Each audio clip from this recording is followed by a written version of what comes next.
pose a bigger cybersecurity risk to your company? Is it going to be your remote people? Is it your in-house people? Today, we're going to dive into this a little bit, and I'm going to put this down before I make a mess of myself.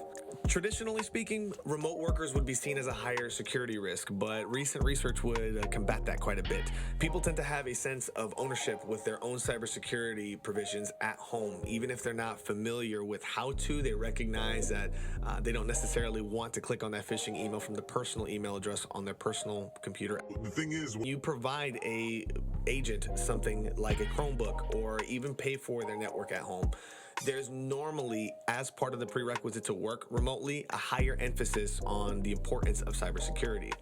Compare that to in-house. People tend to believe that if I'm in the office, that the company has already put the provisions in place. And that might be true, but then I'll be a little bit more lax, right? Let my hair down, so to speak, when it comes to cybersecurity when in office.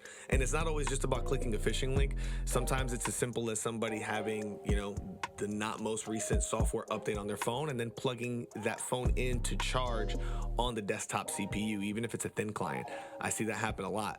And so ultimately, I just want you to consider, one, cybersecurity is not only a hot topic right now, but something that you should not be pumping the brakes on and being complacent with.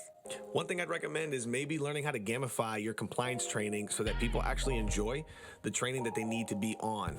Maybe talk to a guy like this right here who's really good at gamifying different initiatives for a company. Now, he may not be able to help you out specifically, but what I will say is important is to really create the culture of vigilance with people, whether they're in-house or working from home. And by the way, the idea that people who work from home are a higher security risk is unfounded and rooted in ignorance. And I mean that respectfully. It's like saying kids that are homeschooled aren't sociable. It's just not true. And it's an old idea that needs to get thrown out.